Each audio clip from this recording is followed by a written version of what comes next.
So nice big breath in.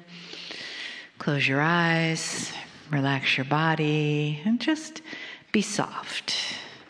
Be receptive. Let whatever that is for you. Maybe you feel like your body is ready to just take a break after being on alert, and you can open that part of you where your heart and your mind meet together and see how you can receive the energy of this beautiful, loving entourage that surrounds all of us and flows into us with waves of that love for humanity, for who we are here on this planet. Learning, healing, and growing. Take another breath. And just for this little moment, sink into that place of, yes, that's what we're doing. We are. We're doing that together. This family, connected to many of these families across the planet. We awaken together, we heal together, and we find that place of love in ourselves and each other. Together, with the guidance and the love and the messages from Cryon.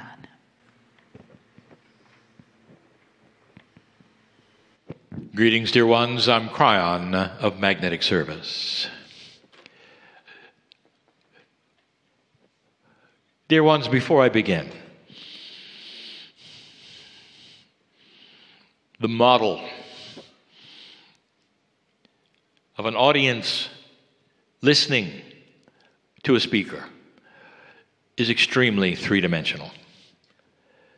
It's a paradigm you're used to since school. The teacher arrives, you listen, you take notes.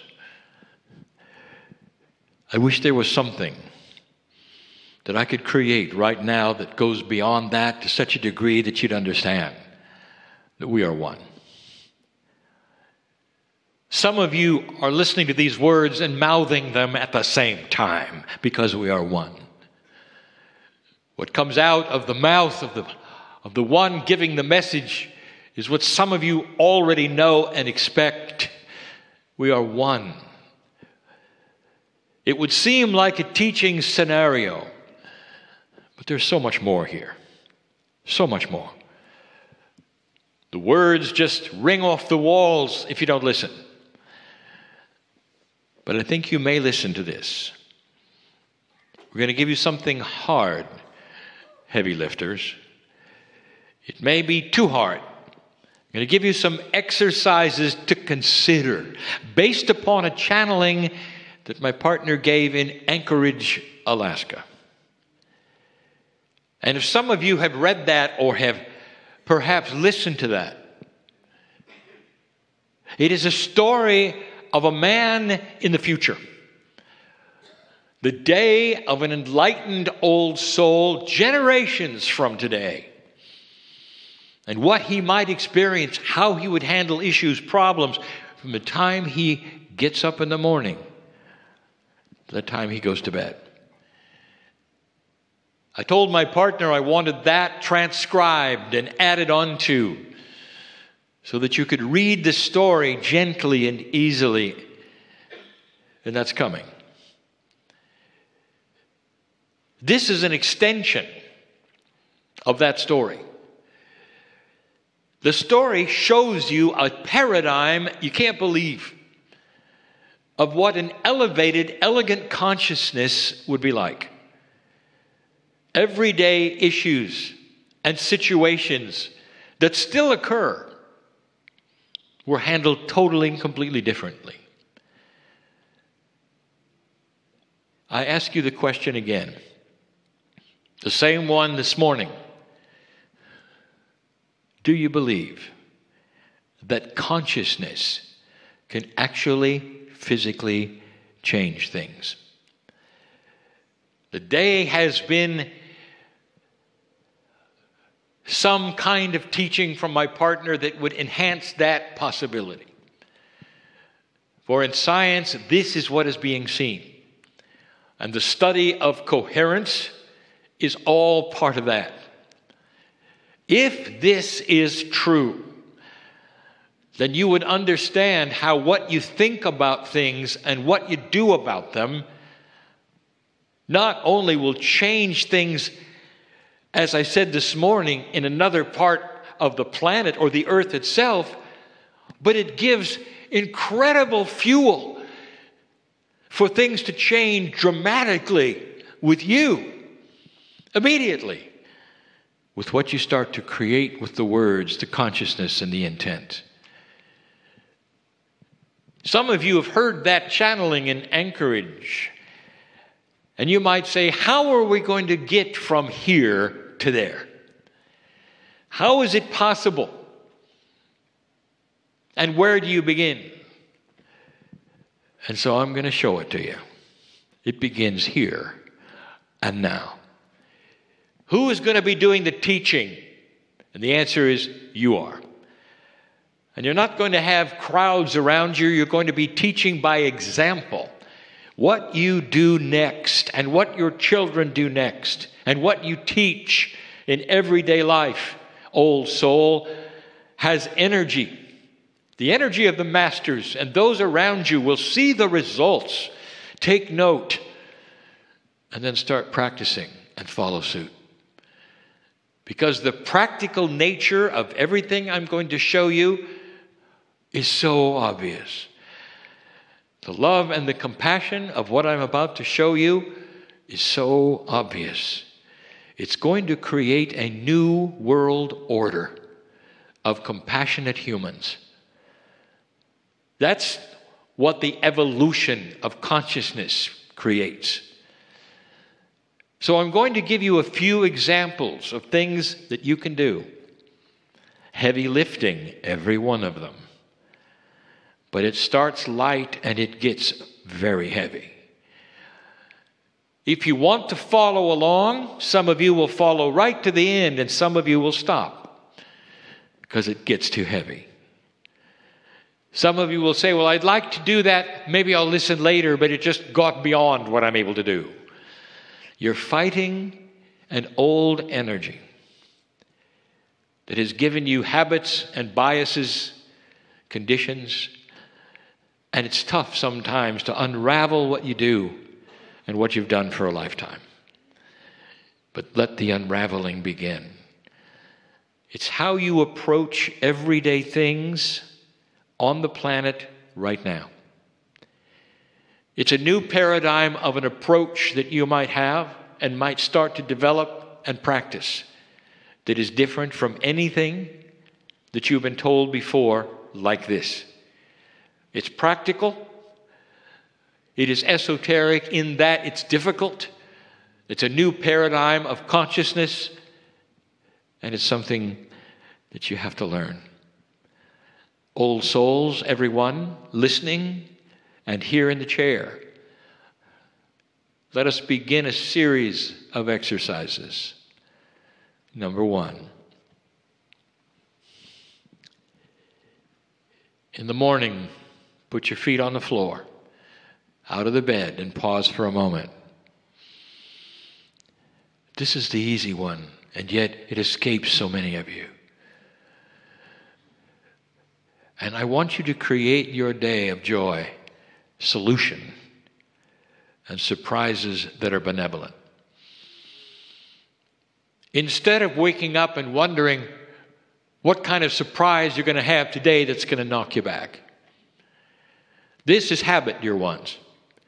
It's habit. To fear the changes and not to expect benevolence. It's habit.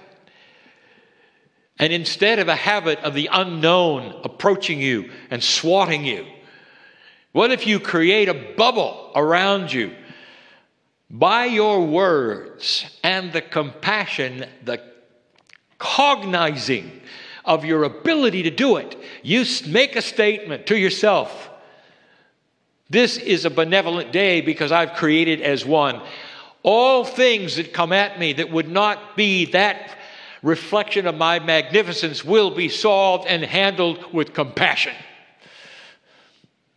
And they may seem difficult. They may seem like the same things that hit me every single day, but not anymore, because I am going to surround them with solution. I may not see it immediately. Every single day I'm going to do this, because as I do it every day, that surrounding becomes stronger and stronger, and the solution begins. The darkness will not conquer me, you might say, as those feet plant themselves on this beautiful Gaia who knows you. When the Creator knows you and is listening to your words, the first ones you might utter to yourself in the morning: I create benevolence in my life. For some of you, even that is hard.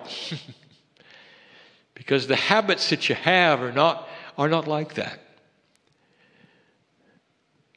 Let that be the easiest one we're going to do, because it gets tough from now on. Number 2,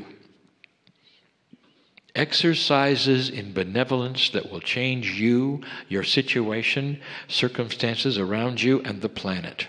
That's what we're doing. Exercises in benevolence and compassion, reflecting an evolved evolution that's coming to this planet. That's what you're doing. Number 2. I'm going to call it pitfalls. So many of you walk through life seeing the same situations, the same individuals. If you're a student, if you're a worker, even in your socializations and your family, you will come across what I call pitfalls. That would be those that don't have your consciousness, that make it tough. These are everyday people who you have to steer around so you don't have to listen again to the tapes that play that are complaining. Or that you don't have to face off because you're going to get negative things and you know it. It actually perhaps would wound you. Or those who don't like you at work, for instance. And you meet them every single day. These are the pitfalls. We call them that because it's easy to step in a hole, isn't it? To come across them yet again every single day, and they seem to knock you back just a little. Here is your challenge. You're not going to let that happen. And you see them coming. And inside you say, this is a benevolence of compassion. I see the God in them. They may be in distress. They're in trouble. They're unbalanced. They don't know what I know. Bless them in the oneness of all things. And then let them do their thing. And you just sit there in love and compassion, and the bubble is not affected, is not affected, is not affected. Let them do what they would always do. Sometimes they will want to talk to you yet again and say the things that you've heard yet again. It's almost like you have to go through the tapes they play every single day in order to get to that place where you can do what you came to do. You see, I know who's here. I know how this works. Sometimes they're in charge, and you have to sit and listen. And so when you do the next time, I want you to hear it and understand that if you send compassion to this individual, eventually they may feel it. That the unbalance that would create complaining every single day would be then thwarted by your energy of just compassion and love as you sit there and listen and not object. Let your kindness be a tool that they see. Not that you are agreeing with what they're saying in their complaints, but like the masters on this planet, you sit and listen and they feel it. You are somebody that they can talk to, and eventually they're going to ask you what you've got that they don't. Because you're not going to complain back to them. And you're not going to nod your head in agreement as they complain. Instead, they will see you looking at them in a new way. Let every single pitfall, that is, those who normally meet with you, that you would see every single day, change. Every one of them. You can visualize what you might do and how you might do it differently so that you don't then run the other way or avoid. Something that you will face on and change with your compassion. Is this really possible? With time, yes. Will you be successful tomorrow? No. The next day, no. But as you practice these things, you're going to see how it works. And you'll start small and get large. That's number 2. Oh, that was easy. Because it gets harder. I want you to envision right now the family member that irritates you the most. Even the ones you don't see much anymore. The ones who go after you for your belief. The ones who make fun of you. The ones who never really have liked you that much. The ones you have trouble with at Christmas. You know who I'm talking about. Not friends, family. Blood. And beyond. And I want you to envision them in your mind right now. And I want you to stand in front of everyone and not see that barrier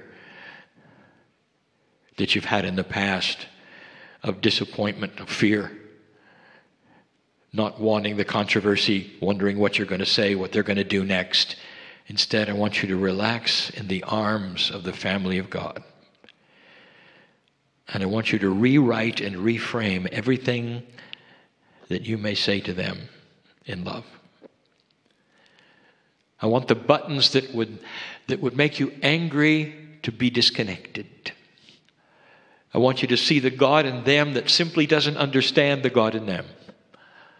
I want you to see yourself as a catalyst, that if you spend enough time doing this, that you'll be able to stand firm no matter what they say, no matter what name they call you, no matter what they do, no matter what irritation is there.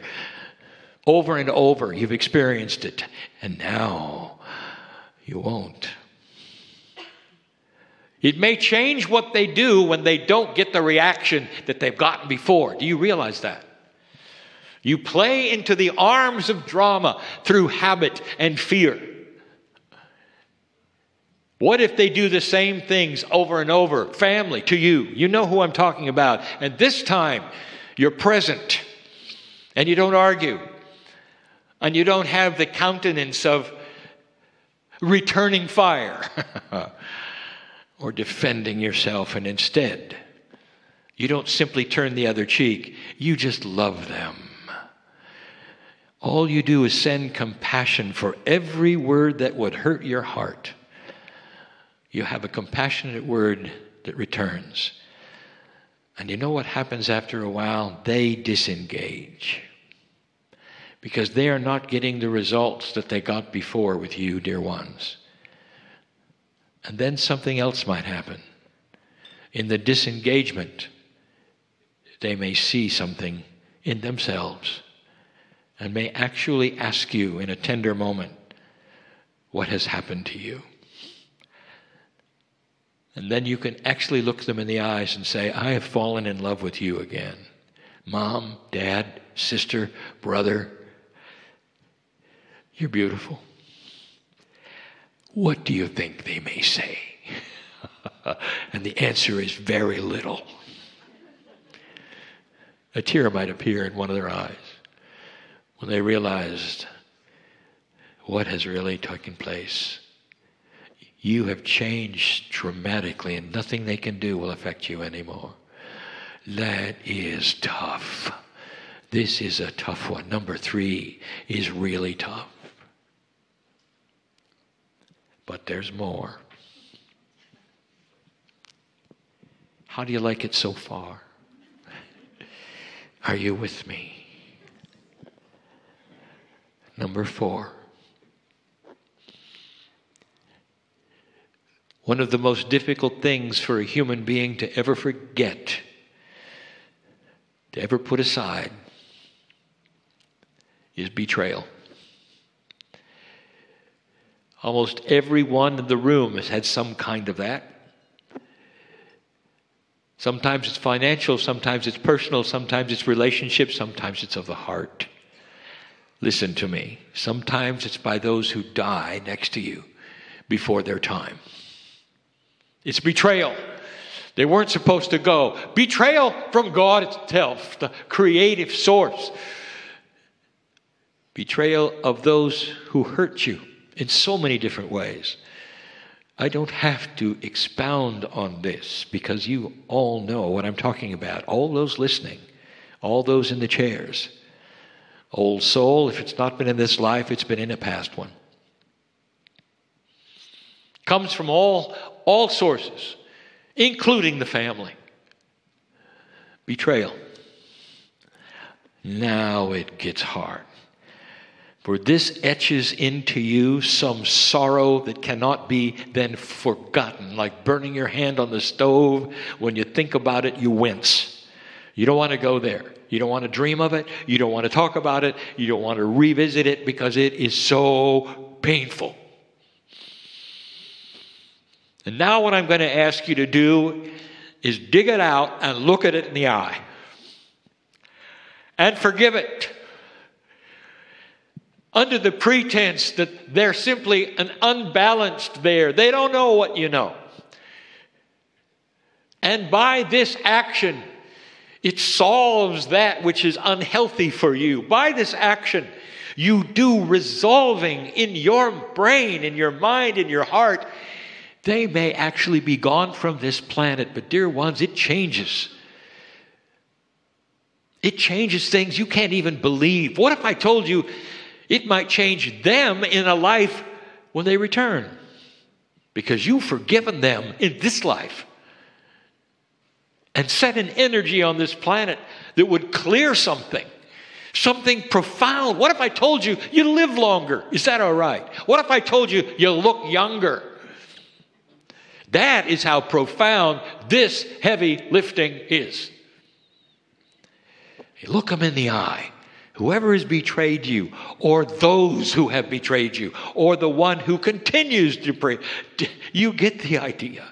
Look them in the eye in your mind. I love you. Created from the same stuff I am, I understand. The unbalance, the fear that created the betrayal. We are one and the same with God inside. You just were not aware of the beauty and the compassion that I've discovered. You could be, you might be, you will be. But meanwhile, I love you and I forgive you. That is tough. More than tough, some of you simply cannot do it. It's beyond that which is possible because the betrayal has etched itself in such a groove. And you've told so many people about how disappointing it was. Can you reverse that in yourself? You can never reverse what happened. You can reverse your reaction to it.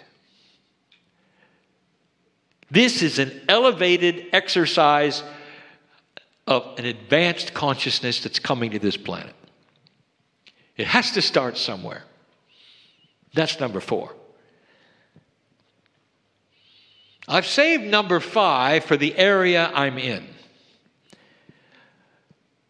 And this is tough. So tough for so many of you. And you'll say it's odd, Cryon, that you put this last because it isn't about my family and it isn't about betrayal. No, it isn't. It's about hatred. Dear ones, in this country where I am sitting right now, there has never been a time of polarization politically like now. There has never been a time where there's been blinding disappointment and hatred with leadership. Depending on what side you're on, there are those who will hate a leader, no matter what. And every single time that leader appears on television, you want to race to it and turn it off. You can't even look upon the face. That's the hatred. I am painting a picture of America today that is so polarized that even the ones cannot agree, hate each other for disagreeing. Here's what I want you to do. You guessed it. Can you face off with this and dissolve it so that it is not what you wanted for your country, perhaps? But the hatred, all it does is eat away at you. All it does is make things worse. For those of you in that situation, which is more than half the country, here is what I'm asking you to do. I want you to put a bubble of light around this leader so that wherever he walks, he can see more light than he would have without you. Are you getting this? If you're going to do this, you're going to have to drop the hatred. You're going to have to be circumspect and take a deep breath and say, I'm going to take this man, these people, this party, no matter what they're doing, no matter what they're saying, no matter what I believe, and I'm going to put an esoteric bubble of compassion and love around them so that light will be there when they need it, because they need it. This is tough. You have to go beyond the politics of what you believe for your country is correct and true and right. You have to go to a center of an advanced consciousness that says, not my candidate, but I can still send light there and love there. And for the half that say, everything is great, here are your instructions. I want you to love the ones who say it isn't. So you can be sitting next to them, even have a conversation with them, and say, isn't it interesting how things work? Can you join me in sending love and light to the leadership of this nation? I don't agree with you, you might say. And I'm not going to get into why. What I want you to do with me is send the love and the light to the leadership of the country. And together we're allied in that. And together we'll have an energy and compassion that's far greater than any hatred or argument or words that might fly. This, my dear human being, is the evolution of consciousness. Can you do that, old soul? You are prepared for this. Your lineage is this. You have the experience for this. Souls who are not as young cannot, as old cannot do that. The young ones cannot do this. And I'm talking about soul age, not the age of a human. Newbies on the planet can't do this. They cannot get above the hatred or the anger. They just can't. But you can. Because you understand the layers that are multidimensional, the connection to the creative source. If you can do this, dear ones, you will guide this beautiful country. No matter what you think is happening, sending light to the Oval Office is the answer, regardless of who is there. Some of you will have got this message very clearly, and some of you will write letters and say, I'm so disappointed in you, Cryon. I didn't think you were that political. Never understanding a word that was said. All you heard was Oval Office. This is how it works, dear ones. This is the biases that you would carry, the energy that you would carry from a very old time to now. And we're asking you to circumvent all these things. There's 5 of them. 5. Not not an even pair. 5, always looking for balance. The 5 is change. It's not parable. It's not an even number, because it's always in transition, always looking for the balance that will come. These are the things for today. I sit in front of old souls doing the heavy lifting. You may want to review this to see how many of these things are viable for you and how many you have to work on. But old soul, you're the only ones that can do it. And that will be the beginning of the evolutionary process that is going to go far beyond what you think. For it will lay a foundation on the planet for those to come who will then practice these very elements. That's enough for now. I know who's here. I know what's happening. I know who you are. And so it is.